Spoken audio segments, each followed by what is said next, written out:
tous et bienvenue au centre de formation classe à Imray. Cyril Aubry, formateur et support produit en sileuse.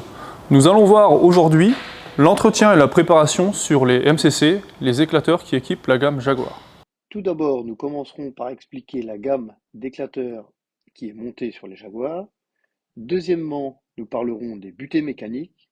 Ensuite, la purge du système hydraulique, l'écart de référence. Et ensuite, nous terminerons par les conseils d'entretien et d'utilisation. L'éclateur est situé, lorsqu'il est monté, derrière le rotor et juste avant l'accélérateur.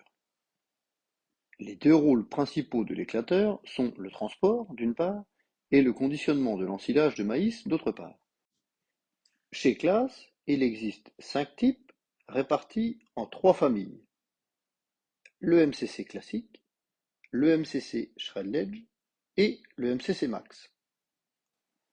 Les rouleaux de diamètre 196 mm existent en rouleau classique et en rouleau Shred-Ledge. Ce diamètre est principalement monté sur des machines inférieures à 550 chevaux. Les rouleaux de diamètre 250 mm, quant à eux, existent en rouleau MCC classique, MCC Shred-Ledge et MCC Max. Ces rouleaux sont alors montés sur des machines principalement au-delà de 500 chevaux. Les principales caractéristiques techniques de l'éclateur sont la forme des dents, le différentiel de vitesse entre les deux rouleaux, l'écartement entre les deux rouleaux et le nombre de dents sur chaque rouleau. Ces 4 points influent directement sur l'intensité de conditionnement et le broyage du maïs. Le MCC classique assure un conditionnement standard optimal de l'ensilage de maïs par effet de friction. Avec des rangées de dents continues au profil dents de scie, le différentiel de vitesse est en standard de 30%. Il est parfait pour une longueur de coupe entre 10 et 20 mm. Le MCC Max se caractérise principalement par sa polyvalence aussi bien en coupe courte que longue, allant de moins de 10 mm à plus de 20 mm. Composé de segments circulaires de grande et petite taille, disposés en quinconce, ceci procure un effet de cisaillage supplémentaire permanent. Le différentiel de vitesse de série est également de 30%. Le Shred-Ledge est quant à lui une technique d'ensilage en brin très long, au-delà de 22 mm et jusqu'à 30 mm. Les rouleaux sont en profil dents de scie, rainurés en croix et assurent un traitement transversal supplémentaire. Le pourcentage du différentiel de vitesse est cette fois de 50% entre les deux enveloppes, ce qui procure un excellent effet de friction pour une pulvérisation à 100% des grains de maïs. Le conditionnement du fourrage souhaité détermine alors quel type d'éclateur sera monté sur l'ensileuse selon le choix du client. L'étape suivante consiste à contrôler les butées mécaniques. Pour ce faire, nous devons démonter le moteur électrique servant de réglage d'écartement. Après avoir retiré le moteur électrique, passons au premier réglage, les butées mécaniques. Tout d'abord, je dois dévisser ma pompe jusqu'à l'entrée du deuxième repère, qui correspond à ma cote de purge. Focus sur le fonctionnement de la pompe. Le système hydraulique de l'éclateur n'est pas relié à celui de la Jaguar. Il est composé d'une pompe reliée à 2 vérins.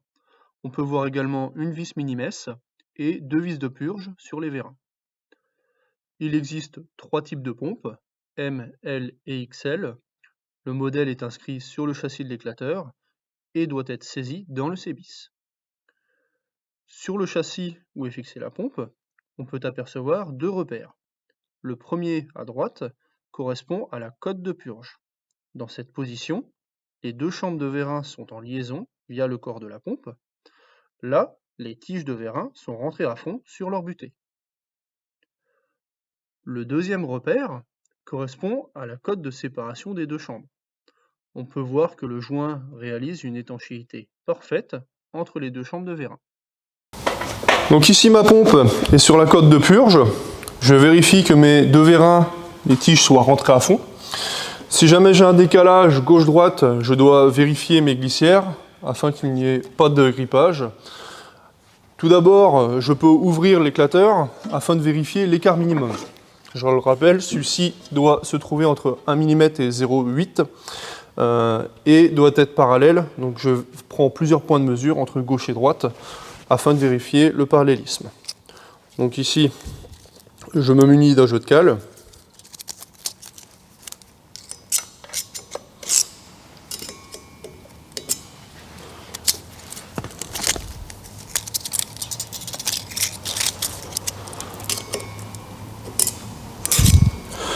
Donc ici, j'ai 1,3 mm. Je suis parallèle. Donc il va me falloir démonter mes brides, ici au niveau des ressorts Belleville spiralés, afin de débloquer mes vérins, libérer mes cales. Ensuite, je vais passer à la mesure de l'épaisseur de mes cales, faire mon calcul, afin de régler les butées minimum, quand mon assemblage sera remonté. Selon les mesures prises par Cyril, nous devons donc démonter les cales. Puisque l'écart, qui est parallèle à 1,3 mm, au lieu de 0,8 à 1 mm, soit 0,5 mm de trop. Puisque les cales sont démontées, nous mesurons l'épaisseur totale, à laquelle on soustrait 0,5 mm, ce qui nous donne l'épaisseur B. Nous remontons l'épaisseur totale B, et ainsi nous vérifions de chaque côté que l'écart au niveau des rouleaux soit le même. Donc j'ai bien remonté mon épaisseur de cale que j'ai calculé pour réaliser mes butées. J'ai remonté mes brides, resserré l'ensemble. Ici je vérifie bien que mon écart minimum de mes butées se situe bien entre 0,8 et 1 mm. Donc ici, avec une cale de 0,8 mm, on est bon, on est parallèle, mes butées sont réalisées. Je vais pouvoir refermer le couvercle et passer à la seconde étape, les purges. Donc ma pompe se trouve toujours sur la cote de purge à l'entrée du deuxième repère. Je vais pouvoir raccorder mon éclateur à la machine. Donc au moyen d'un capillaire, nous rajoutons une vanne afin de pouvoir isoler dans la dernière étape de la purge notre éclateur. Donc je raccorde à la mini-messe de la pompe. À la mini-messe se situant sur le bloc basse pression 20 bars, et j'ouvre ma vanne. J'installe mon bidon pour récupérer mon huile, avec un tuyau transparent pour pouvoir réaliser la purge et voir les bulles d'air passer. Donc, j'ai démarré mon moteur, j'ouvre la vis de purge, assez abondamment. Ici on peut voir passer des bulles d'air, certainement présentes dans mon capillaire. Donc j'ouvre assez longtemps la vis, avec un bon débit. Alors un éclateur qui aura tourné, la première huile sortira un peu noire, c'est normal.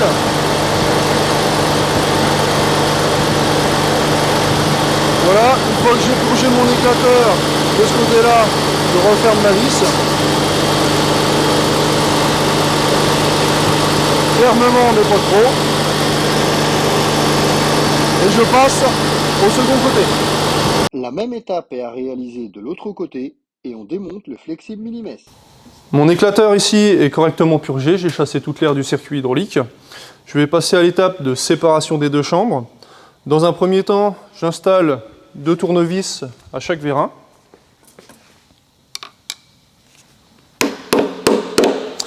Cela va me permettre, dès l'instant que je vais visser ma pompe et que le système va monter en pression, mes tournevis vont basculer afin de voir la sortie de tige des vérins. Je vais visser ma pompe à l'entrée du premier repère, à la cote de séparation des deux chambres, environ 9 tours.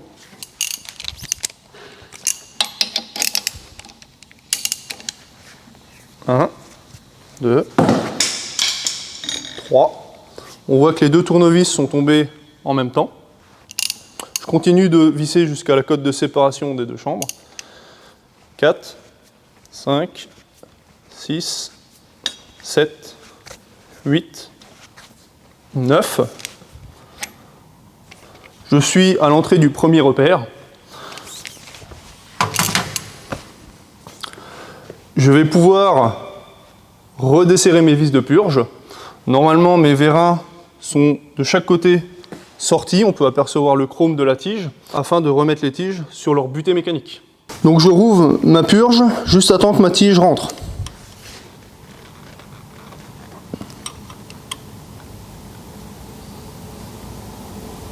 Toc. Ma tige est rentrée à fond sur sa butée. Donc là on peut voir l'huile qui a été chassée du vérin. Je réalise la même opération de l'autre côté. Je réinstalle mon tuyau transparent. Je rouvre ma purge.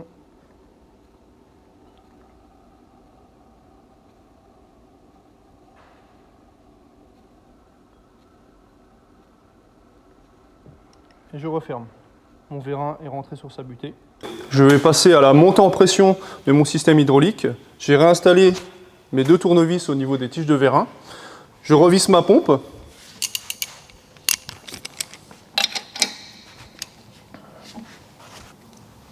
Un tour, 2 tours. Mes 2 tournevis sont tombés. Ici, mon éclateur sort parallèle. Les butées ont été réalisées. Et ma montée en pression est faite. Nous plaçons 2 cales d'épaisseur 3 mm de part et d'autre de l'éclateur entre les 2 enveloppes et nous continuons de visser la pompe.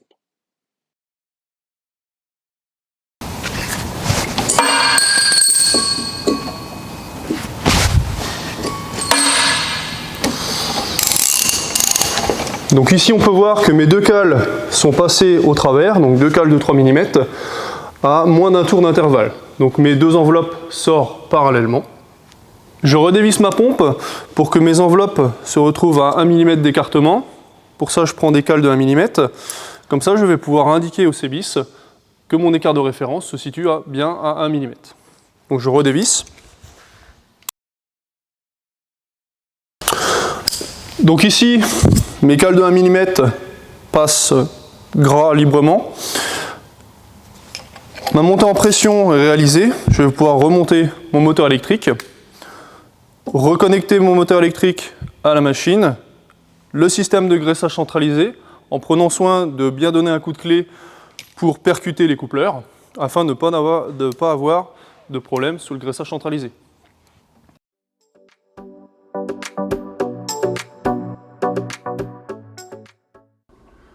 Nous nous retrouvons dans la cabine de la Jaguar. Ici, pour régler l'écart de référence, je vais dans Menu Machine, Éclateur. Je règle mon écart de référence à 1 mm parce que mon éclateur est réglé réellement à 1 mm. Je valide.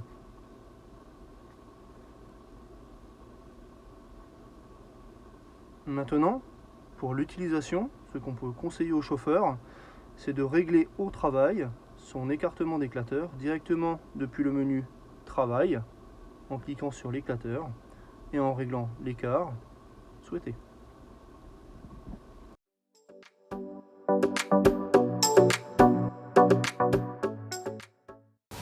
Quelques conseils d'entretien. Une fois reposé l'éclateur dans la machine, prenez bien soin de graisser régulièrement la poulie d'enroulement d'entraînement de courroie d'éclateur. Elle n'est pas reliée au graissage centralisé. Graissez l'éclateur avant et après surtout un passage au Karcher afin de chasser l'humidité présente dans les paliers. Bien retirer son éclateur quand on ne l'utilise pas. Et enfin, les réglages et entretiens que nous venons de réaliser ensemble, à savoir les butées mécaniques, la purge et enfin l'écart de référence appris au CBIS, doivent être réalisés chaque année avant la saison. Un dernier message également pour vous donner quelques conseils de réglage pour une utilisation optimale concernant l'écartement entre les 2 enveloppes réglées au CBIS. L'éclateur MCC classique se règle en général entre 1 et 2,5 mm, selon la maturité du maïs. L'éclateur MCC Max, quant à lui, se règle en général entre 1,5 et 2,5 mm. Et pour terminer, le shred ledge est toujours réglé entre 1 et 1,7 mm maximum, afin de pulvériser 100% des grains avec une longueur de coupe au-delà de 20 mm. Nous venons de voir ensemble les réglages et la maintenance sur les MCC, les éclateurs classe. Ceci est à réaliser tous les ans. Merci d'avoir regardé la vidéo et bonne saison!